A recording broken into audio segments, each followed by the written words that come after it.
ಇರೋದಕ್ಕೆ ಕರೆಕ್ಟಾಗಿ ಪೂಪ್ ಪಾಸ್ ಮಾಡದೇ ಇರೋದಕ್ಕೆ ಅಮ್ಮ ಕಾರಣನ. ಗ್ಯಾಸ್ ತುಂಬಾ ಗಬ್ಬ ವಾಸನೆ ಬರ್ತಾ ಇದೆ, ಮೋಷನ್ ಮಾಡಿಲ್ಲ ಅಂತಂದ್ರೆ ದಟ್ ಇಸ್ ನಾಟ್ ಕಾನ್ಸ್ಟಿಪೇಷನ್. ನೀವೇನ್ ಮಾಡ್ಬೇಕು ಮನೆಯಲ್ಲಿ ಮಗು ಕಕ್ಕ ಪಾಸ್ ಮಾಡಿಲ್ಲ ಅಂತಂದ್ರೆ ಅಥವಾ ನಮ್ಮ ಸುತ್ತಮುತ್ತಲಿರೋರು ನಮ್ಮನ್ನ ಬ್ಲೇಮ್ ಮಾಡ್ತಾರೆ. ಬೆಸ್ಟ್ ರೆಮಿಡಿ ನಾನು ಹೇಳ್ತೀನಿ, ಇದನ್ನ ನೀವು ಫಾಲೋ ಮಾಡ್ಲೇಬೇಕಾಗುತ್ತೆ. ಅಯ್ಯೋ ನನ್ ಮಗು ಗ್ರೀನ್ ಕಲರ್ ಪೂಪ್ ಪಾಸ್ ಮಾಡ್ತಿದೆ, ಬಾಡಿನ ಡಿಪೆಂಡೆಂಟ್ ಮಾಡಕ್ ಹೋಗ್ಬೇಡಿ, ಅದರಿಂದಾನೇ ಮಗು ಇಷ್ಟು ಗ್ಯಾಸ್ ಪಾಸ್ ಮಾಡ್ತಿರೋದು ಹೊರತು ಮಗುಗೆ ಗ್ಯಾಸ್ಟ್ರೈಟಿಸ್ ಮಗುವಿನ ಕಕ್ಕ ಏನು. ಪ್ರತಿಯೊಬ್ಬ ನ್ಯೂ ಬಾರ್ನ್ ಪೇರೆಂಟ್ಸ್ ಗಳು ಇದನ್ನ ಅರ್ಥ ಮಾಡ್ಕೊಳ್ಬೇಕಾಗತ್ತೆ.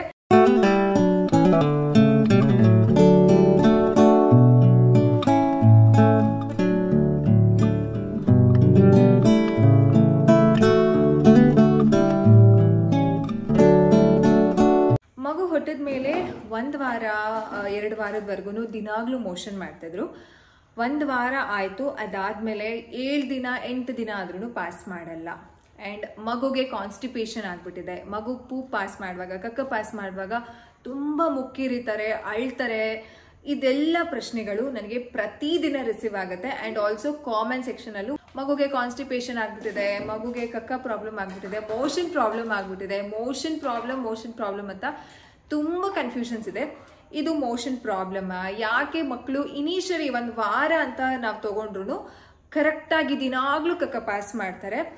ಅಂಡ್ 1 ವಾರ ಆದ್ಮೇಲೆ ಮಕ್ಕಳು ಕಕ್ಕ ಮಾಡಲ್ಲ.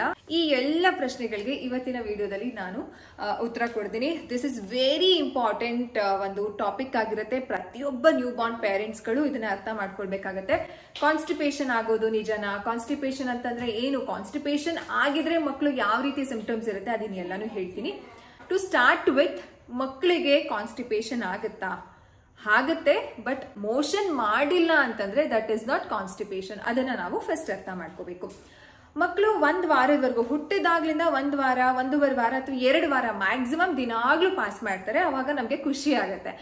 ಮಕ್ಕಳು ಯಾವಾಗ ಪೂಪ್ನ ಮಾಡಿಲ್ಲ, 1 ದಿನ ಮಾಡಿಲ್ಲ 2 ದಿನ ಮಾಡಿಲ್ಲ, ಅಮ್ಮಂಗೆ ಬ್ಲೇಮ್ ಮಾಡ್ತಾರೆ. ಏನಂತ ಬ್ಲೇಮ್ ಮಾಡ್ತಾರೆ? ಓ ನೀನೇನೋ ತಿಂದಿದ್ಯಾ, ನೀನ್ ಅದನ್ನ ತಿಂದೆ ಇದನ್ ತಿಂದೆ, ಅದಕ್ಕೆ ಮಗು ಪೂಪ್ನ ಪಾಸ್ ಮಾಡ್ತಿಲ್ಲ ಅಂತ ಅವ್ರನ್ನ ಬ್ಲೇಮ್ ಮಾಡ್ತಾರೆ. ಅದಾದ್ಮೇಲೆ ಅವ್ನಿಗೆ ಸರಿಯಾಗಿ ಹಾಲು ಕುಡಿಸ್ತಿಲ್ಲ, ಅದು ಇದು ಎಲ್ಲ ಶುರು ಆಗುತ್ತೆ. ಈಗ ಮಗು ಪೂಪ್ ಪಾಸ್ ಮಾಡದೇ ಇರೋದಕ್ಕೆ ಕರೆಕ್ಟಾಗಿ ಪೂಪ್ ಪಾಸ್ ಮಾಡದೇ ಇರೋದಕ್ಕೆ ಅಮ್ಮ ಕಾರಣನ? ಖಂಡಿತವಾಗ್ಲೂ ಇಲ್ಲ. ಯಾಕೆ ಫಸ್ಟ್ ಇನಿಷಿಯಲ್ ಡೇಸ್ ಅಲ್ಲಿ ಮಗು ಕರೆಕ್ಟ್ ಆಗಿ ಪೂಪ್ ಪಾಸ್ ಮಾಡುತ್ತೆ ಅಂತಂದ್ರೆ ಇದೆಲ್ಲ ಒಂದು ರಿಫ್ಲೆಕ್ಸ್. ಬಾಡಿಯಲ್ಲಿ ಪ್ರತಿಯೊಬ್ಬರಿಗೂ ಹುಟ್ಟಿದಾಗ ರಿಫ್ಲೆಕ್ಸ್ ಇರುತ್ತೆ. ಸೊ ಯಾವ ರೀತಿ ರಿಫ್ಲೆಕ್ಸ್ ಅಂತಂದ್ರೆ ಗ್ಯಾಸ್ಟ್ರೋಕಾಲಿಕ್ ರಿಫ್ಲೆಕ್ಸ್ ಅಂತ ಕರಿತೀವಿ. ಅಂತಂದ್ರೆ ಅದು ಗ್ಯಾಸ್ ನ ಪಾಸ್ ಮಾಡೋದಕ್ಕೆ ಹೆಲ್ಪ್ ಆಗುತ್ತೆ. ಸೊ ಹೋಗ್ತಾ ಹೋಗ್ತಾ ಮಗು ಕ್ಲಸ್ಟರ್ ಫೀಡಿಂಗ್ ನ ಶುರು ಮಾಡ್ತಾರೆ ಮಕ್ಳುಗಳು. ಅಂತಂದ್ರೆ ಜಾಸ್ತಿ ಎದೆ ಹಾಲು ಕುಡಿಯೋದಕ್ಕೆ. ಈಗ ಮಗು ಹುಟ್ಟಿದಾಗ ತುಂಬಾ ಚೆನ್ನಾಗಿ ನಿದ್ದೆ ಮಾಡ್ತಾರೆ, ಹುಟ್ಟಿದ ಒಂದ್ ಸ್ವಲ್ಪ ದಿನ. ಅದಾದ್ಮೇಲೆ ಹೋಗ್ತಾ ಹೋಗ್ತಾ ನಿದ್ದೆ ಕಡಿಮೆ ಆಗುತ್ತೆ, ಫೀಡಿಂಗ್ ಜಾಸ್ತಿ ಆಗುತ್ತೆ. ಯಾಕಂತಂದ್ರೆ ಅವರ ಹೊಟ್ಟೆಯ ಒಂದು ಹಸಿಯುವಿಕೆ ಇರಬಹುದು, ಜೀರ್ಣಶಕ್ತಿ ಎಲ್ಲ ಚೆನ್ನಾಗಿ ಆಗ್ತಾ ಇರುತ್ತೆ, ಹಾಲಿನ ಒಂದು ಇಂಟೇಕ್ ಜಾಸ್ತಿ ಆಗ್ತಾ ಇರುತ್ತೆ. ಮಗು ಹಾಲು ಕುಡಿಯುವಾಗ ಗ್ಯಾಸ್ನ ಜಾಸ್ತಿ ಏನು ಗಾಳಿ ಅಂತ ಏನ್ ಹೇಳ್ತೀವಿ ಅದನ್ನ ಮಗು ಜಾಸ್ತಿ ಇನ್ಹೇಲ್ ಮಾಡ್ಕೊಳ್ಳುತ್ತೆ. ಸೊ ಇದರಿಂದ ಗ್ಯಾಸ್ಟ್ರೋಕಾಲಿಕ್ ರಿಫ್ಲೆಕ್ಸ್ ಅನ್ನೋದು ಹೊಟ್ಟೆ ಒಳಗಡೆ ಇದ್ದಾಗ ಮಗುಗೆ ಮೋಷನ್ ಮಾಡೋದಕ್ಕೆ ಸಾಧ್ಯ ಆಗಲ್ಲ. ಅದಕ್ಕೋಸ್ಕರನೇ 1 ದಿನ ಗ್ಯಾಪ್, 2 ದಿನ ಗ್ಯಾಪ್, 3 ದಿನ ಗ್ಯಾಪ್, ಎಷ್ಟು ದಿನದವರೆಗೂ ಮಗು ಮೋಷನ್ ಮಾಡಿಲ್ಲ ಅಂತಂದ್ರೆ ನಾರ್ಮಲ್. ಏನ್ ಮಾಡ್ಬೇಕು ಮಾಡಿಲ್ಲ ಅಂತಂದ್ರೆ ಮನೆಯಲ್ಲೇನೆ ಮಾಡುವಂತ ಹೋಮ್ ರೆಮಿಡೀಸ್ ಯಾವ್ದು ಅಂತನೂ ನಾನು ಹೇಳ್ತೀನಿ. This is very important. ನಾನು ವಿಡಿಯೋ ಎಂಡ್ ಅಲ್ಲಿ ಹೇಳ್ತಾ ಹೋಗ್ತೀನಿ. ಸೊ ಮೊದಲಿಗೆ ಇದನ್ನ ಕಂಪ್ಲೀಟ್ ಮಾಡ್ತೀನಿ, ಓಕೆನಾ? ಸೊ ಈ ಒಂದು ಕಾರಣಕ್ಕೆ ಮಗು ದಿನಾಗ್ಲೂ ಮಾಡ್ತಿದ್ದಂತಹ ಒಂದು ರೊಟೀನ್ ನ 2 ದಿನ 3 ದಿನ 4 ದಿನಕ್ಕೆ ಮಗು ಶಿಫ್ಟ್ ಮಾಡ್ಕೊಳ್ತಾ ಹೋಗ್ತಾ ಇದೆ. This is completely normal. ಏನಪ್ಪಾ ಮಗುಗೆ ಪ್ರಾಬ್ಲಮ್, ಅಮ್ಮ ತಿಂದಿದ್ದು ಊಟದಿಂದನ ಈ ರೀತಿ ಆಗ್ತಿದೆ ಅಂತ ನಿಮ್ಮ ತಲೆಯಲ್ಲಿದ್ರೆ ಖಂಡಿತವಾಗ್ಲೂ ಇಲ್ಲ. And second is constipation. ನನ್ನ ಮಗುಗೆ ಕಾನ್ಸ್ಟಿಪೇಷನ್ ಆಗ್ಬಿಟ್ಟಿದೆ. ಎಷ್ಟೋ ಜನ ಮೆಸೇಜ್ ಮಾಡ್ತಾರೆ, ನಮ್ಮ ಮಗುಗೆ ಕಾನ್ಸ್ಟಿಪೇಷನ್ ಆಗ್ಬಿಟ್ಟಿದೆ. ಎಷ್ಟು ದಿನದ ಮಗು ಅಂತಂದ್ರೆ 15 ದಿನದ ಮಗು, 20 ದಿನದ ಮಗು, 1 ತಿಂಗಳು ಮಗು. 1 ತಿಂಗಳು ಮಗುಗೆ ಕಾನ್ಸ್ಟಿಪೇಷನ್ ಆಗತ್ತೆ. ಆದ್ರೆ ಅದರ ಸಿಂಪ್ಟಮ್ಸ್ ಬೇರೆ. ನೀವ್ ಅನ್ಕೊಂಡಿರುವಂತಹ ಕಾನ್ಸ್ಟಿಪೇಷನ್ ಮಗು ಕಕ್ಕ ಮಾಡಿಲ್ಲ ಅಂತಂದ್ರೆ ದಟ್ಸ್ ನಾಟ್ ಕಾನ್ಸ್ಟಿಪೇಷನ್. ಕಾನ್ಸ್ಟಿಪೇಷನ್ ಅಂತಂದ್ರೆ ಏನು? ಮಕ್ಕಳಲ್ಲಿ ಎಲ್ಲಾರ್ಗು ಕಾನ್ಸ್ಟಿಪೇಷನ್ ಆದ್ರೆ ತುಂಬಾ ಗಟ್ಟಿ ಪೂಪ್, ಈ ಮೇಕೆ ಮರಿಗಳು ಪಿಚ್ಕೆ ಅಂತ ಏನ್ ಹೇಳ್ತೀವಿ ಇರ್ತಾರಲ್ಲ, ಇಷ್ಟಿಷ್ಟೇ. ಸೊ ಆ ರೀತಿ ಮಾಡಿದಾಗ ಅದನ್ನ ಕಾನ್ಸ್ಟಿಪೇಷನ್ ಅಂತ ಹೇಳೋದು. ಮಗು ಟೈಟ್ ಆಗಿ, ತುಂಬಾ ಟೈಟ್ ಆಗಿ ಪೂಪ್ ಪಾಸ್ ಮಾಡ್ತಿದೆ, ಎಲ್ಲ ಮುರಿತಾ ಇದೆ, ಕಣ್ಣಲ್ಲಿ ನೀರ್ ಬರುತ್ತೆ, ತುಂಬಾ ಅಳುತ್ತೆ, ಆವಾಗ ಮಾತ್ರ ಕಾನ್ಸ್ಟಿಪೇಷನ್ ಅಂತ ನಾವು ಅದನ್ನ ಅರ್ಥ ಮಾಡ್ಕೊಳ್ಬೇಕಾಗತ್ತೆ. ಮಗುವಿನ ಕಕ್ಕ ಏನು ಅದು ಪೇಸ್ಟ್ ರೀತಿ ಇಲ್ಲ ಅಂತ ಅಂದಾಗ ಮಾತ್ರ ಅದು ಕಾನ್ಸ್ಟಿಪೇಷನ್. ತುಂಬಾ ಗಟ್ಟಿ ಹಾರ್ಡ್ ಸ್ಟೂಲ್ ಅಂದ್ರೆ ಒಂಥರ ಕಲ್ ತರನೇ ಬರ್ತಾ ಇರತ್ತೆ. ಸೊ ಅದನ್ನ ಕಾನ್ಸ್ಟಿಪೇಷನ್ ಅಂತ ಹೇಳ್ತೀವಿ. ಮಗು ಕಕ್ಕ ಮಾಡಿಲ್ಲ ಅಂತಂದ್ರೆ ಅದನ್ನ ಕಾನ್ಸ್ಟಿಪೇಷನ್ ಅಂತ ಅರ್ಥ ಮಾಡ್ಕೊಳ್ಬೇಡಿ. ಮಗು ಕಷ್ಟಪಡ್ತಿದೆ ಪೂಪ್ನ ಪಾಸ್ ಮಾಡೋದಕ್ಕೆ, 4-5 ದಿನ ಆಗಿದೆ ಅಂತಂದ್ರೆ that is not constipation, that is a normal development. ಒಂದು ಮಗುವಿನ ಒಂದು ಬಾಡಿಯಲ್ಲಿ ಆಗ್ಬೇಕಾಗಿರುವಂತಹ development, that is completely normal. And ಇನ್ನೊಂದು ತಪ್ಪು ಏನ್ ಮಾಡ್ತಾರೆ ಪೇರೆಂಟ್ಸ್ಗಳು ಅಂತ ಹೇಳೋದಾದ್ರೆ, ಮಗು 1 ದಿನ ಪಾಸ್ ಮಾಡಿಲ್ಲ ಅಂತಂದ್ರೆ ತುಂಬಾ ಟೆನ್ಷನ್ ಮಾಡ್ಕೊಂಡ್ಬಿಟ್ಟು ಏನೇನೋ ಹೋಮ್ ರೆಮಿಡೀಸ್ ನ ಮಾಡ್ತಾರೆ. That is not really safe for children. ಮಗುಗೆ ತನ್ನ ಬಾಡಿಯಲ್ಲಿ ಅದು ಎಲಿಮಿನೇಟ್ ಆಗ್ಬೇಕಾಗತ್ತೆ. ಪೂಪ್ ಅಂತ ಏನ್ ಹೇಳ್ತೀವಿ ಅದು ತಾನಾಗೆ ಮಗು ಸ್ಟ್ರೇನ್ ಮಾಡಿ ಮಗುವಿನ ಒಂದು ಸಿಸ್ಟಮ್, ಡೈಜೆಸ್ಟಿವ್ ಸಿಸ್ಟಮ್ ನ ಅದು ಸ್ಟ್ರೆಸ್ ಮಾಡಿ ಪ್ರೆಷರ್ ಮಾಡಿ ಅದು ಆಚೆ ಬರ್ಬೇಕಾಗತ್ತೆ, ಎಲಿಮಿನೇಟ್ ಆಗ್ಬೇಕಾಗತ್ತೆ. ಎಷ್ಟೊಂದು ಮನೆಗಳಲ್ಲಿ ಯಾವ ರೀತಿ ಮಾಡ್ತಾರೆ ಅಂತಂದ್ರೆ ವಿಳೆದೆಲೆ ತೊಟ್ಟು ಅಂತ ಏನ್ ಹೇಳ್ತೀವಿ ಅದನ್ನ ಒಂದು ಏನಲ್ ಮಗುವಿನ ಮೋಷನ್ ಮಾಡುವಂತಹ ಜಾಗಕ್ಕೆ ಹಾಕಿ ಒಂದ್ ಸ್ವಲ್ಪ ಈ ರೀತಿ ಮಾಡಿದ ತಕ್ಷಣ ಮಗು ಪಾಸ್ ಮಾಡ್ತಾರೆ. ಕೆಲವು ಹುಣಸೆ ಹಣ್ಣಿನ ಒಂದು ನಾರು ಅಂತ ಏನ್ ಹೇಳ್ತೀವಿ ಅದನ್ನ ಹಾಕ್ತಾರೆ. ಈ ರೀತಿ ಬೇರೆ ಬೇರೆಯಾದ ರೆಮಿಡೀಸ್ ಗಳನ್ನ ಮಾಡ್ತಾರೆ, ಇದರಿಂದ ಮಗು ಪಾಸ್ ಮಾಡ್ಬಿಡ್ತಾರೆ. ಅವಾಗ ಏನ್ ಅನ್ಸುತ್ತೆ ಮನೆಯಲ್ಲಿರೋರ್ಗೆ ಅಥವಾ ಆ ರೆಮಿಡಿನ ಹೇಳ್ದವ್ರಿಗೆ ಅಥವಾ ಮಾಡ್ದವ್ರಿಗೆ, ಮಗುಗೆ ಏನೋ ಆಗಿತ್ತು, ಕಾನ್ಸ್ಟಿಪೇಷನ್ ಆಗ್ಬಿಟ್ಟಿತ್ತು ಅಥವಾ ಹೊಟ್ಟೆ ಕೆಟ್ಟೋಗ್ಬಿಟ್ಟಿತ್ತು, ನಾನು ಈ ರೀತಿ ಮಾಡಿದ ತಕ್ಷಣ ಮಗು ಪಾಸ್ ಮಾಡ್ಬಿಡ್ತು. ಯಾಕೆ ಮಗು ಈ ರೀತಿ ಒಂದು ಟಿಪ್ ನ ನೀವು ಫಾಲೋ ಮಾಡಿದ ತಕ್ಷಣ ಮಾಡುತ್ತೆ ಅಂತಂದ್ರೆ ಅದೆಲ್ಲ ಒಂದು ಸ್ಟಿಮ್ಯುಲೇಟ್ ಮಾಡ್ದಂಗೆ ಆ ಒಂದು ಪ್ಲೇಸ್ಗೆ, ಅಂತಂದ್ರೆ ಏನಲ್ ಮೋಷನ್ ಬರುವಂತಹ ಜಾಗಕ್ಕೆ ಸ್ಟಿಮ್ಯುಲೇಟ್ ಮಾಡಿದಾಗ ಆಬ್ವಿಯಸ್ಲಿ ಇದ್ದಂತಹ ಒಂದು ಕಕ್ಕ ಎಲ್ಲ ಆಚೆ ಬರುತ್ತೆ. ಅವಾಗ ನಿಮ್ಗೆ ಅನ್ಸುತ್ತೆ ಓ ಮಗು ಏನೋ ಪ್ರಾಬ್ಲಮ್ ಆಗಿತ್ತು ಅಂತ. This is not any problem. And ನೀವೇನಾದ್ರೂ ಆ ರೀತಿಯಾದ ಒಂದು ಪದ್ಧತಿನ ಫಾಲೋ ಮಾಡ್ತಿದ್ದೀರಾ ಅಂತಂದ್ರೆ ಪ್ಲೀಸ್ ಸ್ಟಾಪ್ ರೈಟ್ ನೌ. ನೀವು ಆ ರೀತಿ ಮಾಡಿದ್ರೆ ಏನಾಗುತ್ತೆ ಗೊತ್ತಾ, ನೀವು ಅದೇ ರೀತಿ ಮಾಡ್ತಾ ಇದ್ರೆ body will be addicted to that. ಆ ರೀತಿ ಮಾಡಿದ್ರೆ ಮಾತ್ರ ಮೋಷನ್ ಬರುತ್ತೆ, ಇಲ್ಲ ಅಂತಂದ್ರೆ ಈಗ ನಾವು ಅದೇ ರೀತಿ ಅಲ್ವಾ. ಸೊ ಯಾರಾದ್ರೂ ಏನಾದ್ರೂ ನಮ್ಗೆ ಒಂದು ಹೆಲ್ಪ್ ಮಾಡ್ತಿದಾರೆ ಅಂತಂದ್ರೆ we will be dependent on that ಅಲ್ವಾ. ಸೊ ಅದಕ್ಕೋಸ್ಕರ ಸೊ ಮಗುವಿನ ಬಾಡಿನ ಡಿಪೆಂಡೆಂಟ್ ಮಾಡಕ್ ಹೋಗ್ಬೇಡಿ. ಬಾಡಿ ಇಂಡಿಪೆಂಡೆಂಟ್ ಆಗಿ ತನ್ನ ಸ್ಕಿಲ್ಸ್ ಗಳನ್ನ ಕಲೀಲಿ. ಇದೆಲ್ಲ ನ್ಯಾಚುರಲ್ ಆಗಿ ಮಕ್ಳು ಕಲಿತಾರೆ. ನಾವು ಯಾವುದೇ ರೀತಿ ಏನು ಮಾಡುವಂತಹ ಅವಶ್ಯಕತೆ ಇಲ್ಲ. ಇನ್ನೊಂದೇನ್ ತಪ್ಪು ಅಂತಂದ್ರೆ 2 ದಿನ 3 ದಿನ ಮಗು ಕಕ್ಕ ಮಾಡಿಲ್ಲ ಅಂತಂದ್ರೆ ಅಯ್ಯೋ ಮಗು ಜೀರ್ಣ ಆಗಿಲ್ಲ. ಮಗು ಜೀರ್ಣ ಆಗಿಲ್ದೇ ಇರೋದನ್ನ ಏನ್ ತಿಂದಿರುತ್ತೆ, ಜಸ್ಟ್ ಹಾಲು ಕುಡಿತಾ ಇರತ್ತೆ. ನಾವು ಬಜೆ ಜಾಕಾಯಿ ಅದನ್ನೆಲ್ಲ ಹಾಕಿದ್ರೆ ಅದನ್ನ ಮಾತ್ರ ಹಾಕಿರ್ತೀವಿ, ಹಾಲು ಮಾತ್ರ ಕುಡ್ತಿರುತ್ತೆ. ಮಗು ಜೀರ್ಣ ಆಗಿಲ್ಲ ಅನ್ನುವಂತಹ ಥಾಟ್ ನ ನೀವು ಇಟ್ಕೊಳ್ಬೇಡಿ, ಆ ರೀತಿ ಯೋಚನೆನೂ ಸಹ ಮಾಡಬೇಡಿ. ಆ ಜೀರ್ಣ ಆಗಿಲ್ಲ ಅಂತ ಮಗುಗೆ ಗ್ರೈಟ್ ವಾಟರ್ಸ್ ನ ಕೊಡೋದು, ವುಡ್ ವರ್ಡ್ಸ್ ನ ಕೊಡೋದು, ಇದನ್ನೆಲ್ಲ ಮಾಡ್ತಾರೆ. ಆ ತಪ್ಪನ್ನು ನೀವು ಮಾಡಕ್ ಹೋಗ್ಬೇಡಿ. 2 ರಿಂದ 3 ದಿನ ಮಗು ಪೂಪ್ ಪಾಸ್ ಮಾಡಿಲ್ವಾ, ದಟ್ ಈಸ್ ನಾರ್ಮಲ್. 4 ದಿನ ಪಾಸ್ ಮಾಡಿಲ್ವಾ, that is also normal. 7 days pass ಮಾಡಿಲ್ವಾ, that is also normal. 10 days ವರ್ಗು you can definitely wait for this. ನೀವೇನ್ ಮಾಡಬೇಕು ಮನೆಯಲ್ಲಿ ಮಗು ಕಕ್ಕ ಪಾಸ್ ಮಾಡಿಲ್ಲ ಅಂತಂದ್ರೆ ಮಗುಗೆ ಟಮ್ಮಿ ಮಸಾಜ್ ನ ಮಾಡಿ. ಟಮ್ಮಿ ಮಸಾಜ್ ಹೇಗೆ ಮಾಡಬೇಕು ಅಂತ ನಾನು ಆಲ್ರೆಡಿ ನನ್ನ ಚಾನೆಲ್ ಅಲ್ಲಿ ವಿಡಿಯೋನ ಶೇರ್ ಮಾಡಿದ್ದೀನಿ. ನೀವು ಅದನ್ನ ಚೆಕ್ ಮಾಡಿಲ್ಲ ಅಂತಂದ್ರೆ ನಾನು ಡಿಸ್ಕ್ರಿಪ್ಷನ್ ಬಾಕ್ಸ್ ಅಲ್ಲಿ ಲಿಂಕ್ ನ ಕೊಟ್ಟಿರ್ತೀನಿ, ಪ್ಲೀಸ್ ಹೋಗಿ ಚೆಕ್ ಮಾಡಿ. ಮಗುಗೆ ಪ್ರತಿದಿನ ನೀವು ಟಮ್ಮಿ ಮಸಾಜ್ ನ ಮಾಡೋದ್ರಿಂದ ಮಕ್ಕಳಿಗೆ ಮಸಾಜ್ ಆದಂಗೆ ಆಗುತ್ತೆ, ಗ್ಯಾಸ್ ಅನ್ನೋದು ಚೆನ್ನಾಗಿ ರಿಲೀಸ್ ಆಗುತ್ತೆ, ಮಕ್ಕಳು ಆರಾಮಾಗಿ ಪೂಪ್ನ ಪಾಸ್ ಮಾಡ್ತಾರೆ. ಸೊ 10 ಡೇಸ್ ವರ್ಗು ನಾರ್ಮಲ್, ಮಕ್ಕಳಿಗೆ ಯಾವುದೇ ರೀತಿ ಏನು ತೊಂದರೆ ಇಲ್ಲ. 10 ಡೇಸ್ ವರ್ಗು ಪಾಸ್ ಮಾಡಿಲ್ಲ ಅಂತಂದ್ರೆ that is completely normal. And tummy massage ಮಾಡ್ಬೋದು. ಅದಾದ್ಮೇಲೆ ಟಮ್ಮಿ ಮಸಾಜ್ ಮಾಡುವಾಗ ಐ ಲವ್ ಯು ಅಂತ ಹೇಳ್ತೀವಿ. ಐ ಅಂತ ಮಾಡೋದು, ಎಲ್ ಅಂತ ಮಾಡೋದು, ಯು ಅಂತ ಮಾಡೋದು. ಸೊ ಇದನ್ನ ಮಾಡೋದ್ರಿಂದ ಮಕ್ಕಳಿಗೆ ಗ್ಯಾಸ್ ತುಂಬಾ ಚೆನ್ನಾಗಿ ಪಾಸ್ ಮಾಡ್ತಾರೆ. ಗ್ಯಾಸ್ ರಿಲೇಟೆಡ್ ಒಂದು ಎಷ್ಟೋ ಪೇರೆಂಟ್ಸ್ಗಳು ತಪ್ಪಾಗಿ ತಿಳ್ಕೊಂಡಿರ್ತಾರೆ.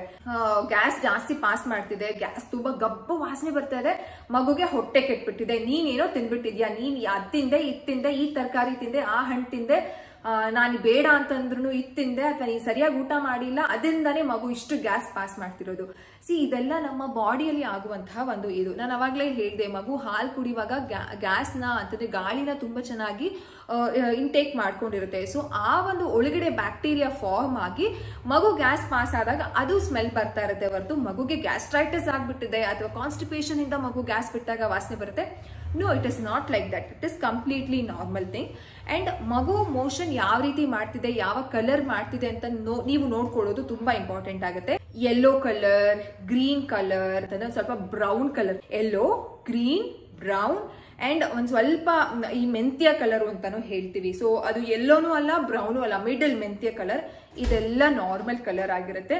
ಮಗು ಏನಾದ್ರೂ ವೈಟ್ ಕಲರ್ ಪೂಪು, ಸ್ವಲ್ಪ ತುಂಬಾ ಒಂಥರ ಗ್ರೇ, ಲೈಟಿಶ್ ಗ್ರೇ ಕಲರು, ಅದಾದ್ಮೇಲೆ ಬ್ಲ್ಯಾಕ್ ಕಲರು ಅಂಡ್ ಪೂಪಲ್ಲಿ ತುಂಬಾ ರಕ್ತ ಬರ್ತದೆ, ಇದೆಲ್ಲ ಡೇಂಜರ್ ಸೈನ್ ಆಗಿರುತ್ತೆ. ನೀವು ಇಮಿಡಿಯೇಟ್ ಆಗಿ ಡಾಕ್ಟರ್ನ ಕನ್ಸಲ್ಟ್ ಮಾಡ್ಬೇಕಾಗತ್ತೆ. ಅಂಡ್ ಇನ್ನೊಂದು ಪ್ರಶ್ನೆ ಪೂಪ್ ವಿಚಾರದಲ್ಲೇ ಅಂತಂದ್ರೆ ಗ್ರೀನ್ ಕಲರ್ ಪೂಪ್. ಅಯ್ಯೋ ನನ್ನ ಮಗು ಗ್ರೀನ್ ಕಲರ್ ಪೂಪ್ ಪಾಸ್ ಮಾಡ್ತಿದೆ, ಏನಾಯ್ತು ಇಂದಿನ ಇನ್ನೊಂದೇನ್ ಮಿತ್ ಏನಿದೆ ಈ ಗ್ರೀನ್ ಕಲರ್ ಪೂಪ್ ಮೇಲೆ ಅಂತಂದ್ರೆ, ಯಾರೋ ಒಬ್ರು ಪೀರಿಯಡ್ಸ್ ಆಗಿದ್ರು ಅಂದ್ರೆ ಚಂಪ್ಸ್ ಆಗಿದ್ರು, ಅವ್ರು ಬಂದು ಮಗುನ ನೋಡಿದ್ರು ಅಥವಾ ಮಗುನ ಎತ್ಕೊಂಡ್ರು, ಅದಕ್ಕೋಸ್ಕರ ಈ ರೀತಿ ಮಗು ಗ್ರೀನ್ ಕಲರ್ ಪೂಪ್ ನ ಪಾಸ್ ಮಾಡ್ತಿದೆ ಅಂತ ಎಷ್ಟೋ ಪೇರೆಂಟ್ಸ್ ಗಳು ಈ ಮಿತ್ ನ ಇನ್ನೂ ನಂಬ್ಕೊಂಡಿದ್ದಾರೆ. This is not like that. Green colour poop ಯಾಕೆ ಮಕ್ಕಳು ಪಾಸ್ ಮಾಡ್ತಾರೆ ಅಂತಂದ್ರೆ ಅದು ಒಂದು ಗಟ್ ಹೆಲ್ತ್ ಗೆ ರಿಲೇಟೆಡ್ ಆಗಿರುತ್ತೆ. ಈಗ ಹಲ್ ಬರುವಾಗ್ಲೂ ಮಕ್ಕಳುಗಳು ಗ್ರೀನ್ ಕಲರ್ ಪೂಪ್ ನ ಪಾಸ್ ಮಾಡ್ತಾರೆ. ಇಫ್ ಯು ಹ್ಯಾವ್ ನೋಟಿಸ್ಡ್, ಯಾಕೆ ಗ್ರೀನ್ ಕಲರ್ ಪೂಪ್ ಪಾಸ್ ಮಾಡ್ತಾರೆ ಅಂತಂದ್ರೆ ಬ್ಯಾಕ್ಟೀರಿಯಾ ಹೊಟ್ಟೆ ಒಳಗಡೆ ಹೋದಾಗ ಗ್ರೀನ್ ಕಲರ್ ಮೋಷನ್ ಬರೋದು. That is also completely normal, ಏನು ತೊಂದರೆ ಇಲ್ಲ. ಹೊಟ್ಟೆ ಒಳಗಡೆ ಇರೋದೆಲ್ಲ ಆಚೆ ಬರ್ತಿದೆ ಅಂತ you have to be happy for that. Okay, you need not to worry about anything.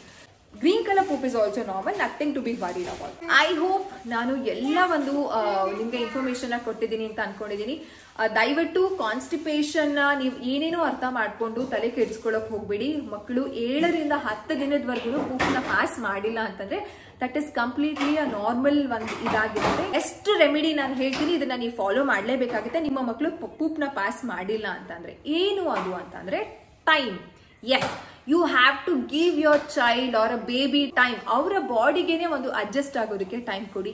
ನೀವೇ ತಲೆ ಕೆಡಿಸ್ಕೊಂಡು ಅವ್ರನ್ನ ಕೇಳೋದು, ಆ ಹೋಮ್ ರೆಮಿಡಿನ ಮಾಡೋದು, ಇವ್ರನ್ನ ಕೇಳೋದು, ಪ್ಲೀಸ್ ಡೋಂಟ್ ಡೂ ಎನಿಥಿಂಗ್. ಇದರಿಂದ ನೀವು ನಿಮ್ಮ ಮಗುವಿನ ಬಾಡಿಗೆ ಕನ್ಫ್ಯೂಷನ್ಸ್ ನ ಕ್ರಿಯೇಟ್ ಮಾಡ್ತಿದ್ದೀರಾ. ಫಾರ್ ಎಕ್ಸಾಂಪಲ್, ನಾನು ಅವಾಗಲೇ ಹೇಳ್ದೆ, ಹುಣಸೆ ಹಣ್ಣಿನ ನಾರು ಅಥವಾ ವಿಳೆದೆಲೆ ತೊಟ್ಟು ಅಂತ ಏನ್ ಹೇಳ್ತೀವಿ, ಅದನ್ನ ನೀವು ಪ್ಲಾನ್ ಮಾಡ್ಕೊಂಡು ಇವತ್ತು ಸಂಜೆ ಮಾಡ್ತೀರಾ ಅಂತಂದ್ರೆ ಮಗುವಿನ ಬಾಡಿ ನಾಳೆ ಬೆಳಗ್ಗೆಗೆ ರೆಡಿ ಆಗಿರುತ್ತೆ. ಓಕೆನಾ? ಸೊ ನೀವು ಕನ್ಫ್ಯೂಷನ್ ಮಾಡ್ತಿದ್ದೀರಾ ಮಗುವಿನ ಬಾಡಿನ. Please give a proper time to your child's body. ನಿಮ್ಮ ಮಗುವಿನ ಬಾಡಿ ತುಂಬಾ ಒಂದು ಸಿಸ್ಟಮ್ಯಾಟಿಕ್ ಆಗೇನೆ ವರ್ಕ್ ಆಗಿರುತ್ತೆ. ಆ ಸಿಸ್ಟಮ್ನ ನಾವು ಹಾಳು ಮಾಡೋದು ಬೇಡ. ನಮಗೆ ಪ್ಯಾನಿಕ್ ಆಗೋದು ಬೇಡ. ಪ್ಯಾನಿಕ್ ಆಗೋದು ಖಂಡಿತವಾಗ್ಲೂ ನಿಜ, ಆದ್ರೆ ಇದನ್ನೆಲ್ಲ ಅರ್ಥ ಮಾಡ್ಕೊಂಡ್ಬಿಟ್ರೆ ನಾವು ಪ್ಯಾನಿಕ್ ಆಗೋದಿಲ್ಲ. ಮಗು ತುಂಬಾ ಅಳ್ತಿದೆ, ತುಂಬಾ ಸ್ಟ್ರೇನ್ ಮಾಡ್ಕೊಳ್ತಿದೆ ಅಂತ ಅಂದಾಗ ಮಾತ್ರ ನೀವು ಡಾಕ್ಟರ್ನ ಕನ್ಸಲ್ಟ್ ಮಾಡಿ. ಅಂಡ್ ಆಲ್ಸೋ ಇನ್ನೊಂದೇನು ಇಂಪಾರ್ಟೆಂಟ್ ಅಂದ್ರೆ ಮಗುಗೆ ಮೋಷನ್ ಪಾಸ್ ಮಾಡುವಾಗ ಅಂದ್ರೆ ಏನ್ ಗೊತ್ತಾ, ಮಗುಗೆ ಹಾಲು ಕುಡ್ದಾಗ ಒಳಗಡೆ ಗ್ಯಾಸ್ ಹೋಗಿರುತ್ತೆ ಅಲ್ವಾ, ಸೊ ಅದರಿಂದ ಮಗುಗೆ ಮೋಷನ್ ಪಾಸ್ ಮಾಡುವಾಗ ಗ್ಯಾಸು ಬರಕ್ ಆಗ್ತಿರುತ್ತೆ. ಈ ಕಡೆ ಮೋಷನ್ ಪಾಸ್ ಮಾಡುವಂತಹ ಒಂದು ಸಿಚುಯೇಷನ್ ಅಲ್ಲಿ ಮಕ್ಳಿಗೆ ತುಂಬಾ ನಾವ್ ಅನ್ಕೊಂತೀವಿ ಮಗುಗೆ ಒಂದ್ ಕಕ್ಕ ಮಾಡೋದು ಕಷ್ಟನ ಅಂತಂದ್ರೆ, ನಿಜವಾಗ್ಲೂ ನಮಗೆ ಒಂದು ಕೆಲ್ಸಕ್ಕೆ ಹೋಗಿ ಮನೆಗೆ ಬಂದು ಅಡ್ಗೆ ಮಾಡೋದಕ್ಕೆ ಎಷ್ಟು ಸ್ಟ್ರೈನ್ ಆಗುತ್ತೋ, ಕಷ್ಟ ಅಂತ ಅನ್ಸುತ್ತೋ, ಮಕ್ಳಿಗೆ ಒಂದು ಜಸ್ಟ್ ಪೂಪ್ನ ಪಾಸ್ ಮಾಡೋದಕ್ಕೂ ಅವ್ರಿಗೆ ಅಷ್ಟು ದೊಡ್ಡ ಕೆಲಸ ಅಂತ ಅನ್ಸುತ್ತೆ. ಅದಕ್ಕೋಸ್ಕರನೇ ಮಕ್ಕಳು ಅಳೋದು, ತುಂಬಾ ಇರಿಟೇಷನ್ ಮಾಡ್ಕೊಳ್ಳೋದು, ಕಿರ್ಚೋದು, ಮೈಯೆಲ್ಲ ಮುರಿಯೋದು, ದಟ್ ಇಸ್ ಕಂಪ್ಲೀಟ್ಲಿ ನಾರ್ಮಲ್. ಈ ರೀತಿ ಮಕ್ಕಳು ಮೈ ಮುರಿದ್ರೆ ತುಂಬಾ ಒಳ್ಳೇದು. ಅವರ ಬಾಡಿ ಮಸಲ್ಸ್ ನ ಪ್ರಿಪೇರ್ ಮಾಡ್ಕೊಳ್ತಿರ್ತಾರೆ. ಯಾಕಂತಂದ್ರೆ ಅವರು ದೊಡ್ಡವರಾಗ್ತಿರ್ತಾರೆ, ಅವರ ಹೊಟ್ಟೆನೂ ಸಹ ದೊಡ್ಡದಾಗ್ತಿರುತ್ತೆ. ಇದೆಲ್ಲ ನಾರ್ಮಲ್. ದಯವಿಟ್ಟು ಭಯ ಪಡಬೇಡಿ. ಮಕ್ಕಳು 7 ರಿಂದ 10 ದಿನದವರೆಗೂ ಪೂಪ್ ಪಾಸ್ ಮಾಡಿಲ್ಲ ಅಂತಂದ್ರೆ that is completely all right. ಆ ರೀತಿ ಆಗ್ಬಾರ್ದು. ಮಗು ದಿನಾಗ್ಲೂ ಪಾಸ್ ಮಾಡ್ಬೇಕು ಅಂತ ನೀವ್ ಎಕ್ಸ್ಪೆಕ್ಟ್ ಮಾಡ್ತಿದ್ರೆ ಅದು ಆ ರೀತಿ ಆಗಲ್ಲ. 1 ವಾರ 2 ವಾರ ಆದ್ಮೇಲೆ ಮಕ್ಕಳು ಟೈಮ್ ತಗೊಳ್ತಾರೆ. ನೀವು ಸಾಲಿಡ್ ನ ಶುರು ಆದ್ಮೇಲೆ ಎವ್ರಿ ಡೇ ಈ ರೀತಿ ಮಗು ಅವರ ಬಾಡಿನೂ ಸೆಟ್ ಆಗ್ತಿರುತ್ತೆ. ಏನಕ್ಕಂತಂದ್ರೆ ಮಗುಗೆ ಊಟ ಚೆನ್ನಾಗಿ ಹೋಗ್ತಿರುತ್ತೆ ಅಲ್ವಾ, ದಟ್ ಈಸ್ ಆಲ್ಸೋ ಒಂದು ರೀಸನ್ ಆಗಿರುತ್ತೆ. So don't worry.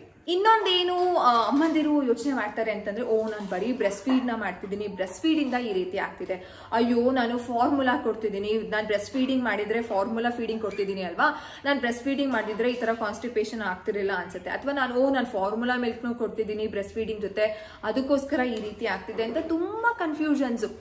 ಏನ್ ಗೊತ್ತಾ, ಕೆಲವೊಂದ್ಸಲ ನಮ್ಗೆ ನಾವೇನ್ ಮಾಡ್ತಿದೀವಿ ಅನ್ನೋದು ನಮ್ಗೇನೆ ಒಂದ್ಸಲ ಡೌಟ್ ಇದ್ದಾಗ ಈ ರೀತಿಯಾದ ಡೌಟ್ಸ್ ಎಲ್ಲ ಕಾಡುತ್ತೆ. ಅದನ್ನ ನಾವು ಏನಾದ್ರೂ ಒಂಚೂರು ಮಕ್ಕಳಲ್ಲಿ ಆದಾಗ ನಾವು ಅದನ್ನ ಬ್ಲೇಮ್ ಮಾಡ್ತಾ ಹೋಗ್ತೀವಿ, ನಮ್ಮನ್ನೇ ಬ್ಲೇಮ್ ಮಾಡ್ಕೊಳ್ತೀವಿ, ಅಥವಾ ನಮ್ಮ ಸುತ್ತಮುತ್ತಲಿರೋರು ನಮ್ಮನ್ನ ಬ್ಲೇಮ್ ಮಾಡ್ತಾರೆ. ದಯವಿಟ್ಟು ಅದೆಲ್ಲ it's completely normal.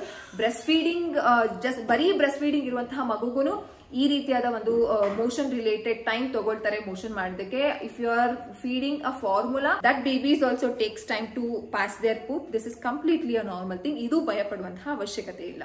I hope I have cleared all your doubts. ನನ್ನ ಒಂದು ಇನ್ಸ್ಟಾಗ್ರಾಮ್ DMs ಅಲ್ಲಿ ರಿಸೀವ್ ಆಗುವಂತಹ ಮೆಸೇಜಸ್ಗೆ ಅಂಡ್ ಆಲ್ಸೋ ಕಾಮೆಂಟ್ ಸೆಕ್ಷನ್ ಅಲ್ಲಿ ರಿಸೀವ್ ಆಗುವಂತಹ ಒಂದು ಈ poop related, motion related, constipation related ಕ್ವಶನ್ಸ್ಗೆ ನಾನು ಆನ್ಸರ್ ಮಾಡಿದ್ದೀನಿ ಅಂತ ಅನ್ಕೊಳ್ತೀನಿ. ಸೊ ವಿಡಿಯೋನ ಡೀಟೇಲ್ ಆಗಿ ನೋಡಿ ಅರ್ಥ ಮಾಡ್ಕೊಳ್ಳಿ. ಪ್ಲೀಸ್ ಸ್ಟೇ ಕಾಮ್ ಅಂಡ್ ಯಾವುದೇ ರೀತಿ ಪ್ಯಾನಿಕ್ ಆಗ್ಬಿಡಿ. ನೀವು ಪ್ಯಾನಿಕ್ ಆದಾಗ ನೀವು ಏನೇನೋ ಟ್ರೈ ಮಾಡಬೇಕು ಅಂತ ಅನ್ಸುತ್ತೆ, ಎಲ್ಲರೂ ಹೇಳಿದ್ದನ್ನೆಲ್ಲಾನು ಟ್ರೈ ಮಾಡಬೇಕು ಅಂತ ಅನ್ಸುತ್ತೆ. ನೀವು ಅವಾಗ ನಿಮಗೂ ಪ್ರಾಬ್ಲಮ್ನ ಕ್ರಿಯೇಟ್ ಮಾಡ್ಕೊಳ್ತೀರಾ and you are going to create problem to your child, your baby also. Please don't do that. Stay calm, stay happy, because ಈ ಒಂದು ಪೀರಿಯಡ್ ಮತ್ತೆ ಬರೋದಿಲ್ಲ. ಮಕ್ಕಳ ಬಾಡಿಗೆ ಗೊತ್ತಿರುತ್ತೆ ಯಾವಾಗ ಏನ್ ಮಾಡಬೇಕು ಅಂತ. What you have to do, you just have to give them a proper time. ಆ ಟೈಮ್ನ ನೀವು ಕೊಡೋದಕ್ಕೆ ತಾಳ್ಮೆಯಿಂದ ನೀವಿರ್ಬೇಕಾಗುತ್ತೆ. ನೆಕ್ಸ್ಟ್ ವಿಡಿಯೋದಲ್ಲಿ ಸಿಗ್ತೀನಿ. Thanks for watching. ಬಾಯ್.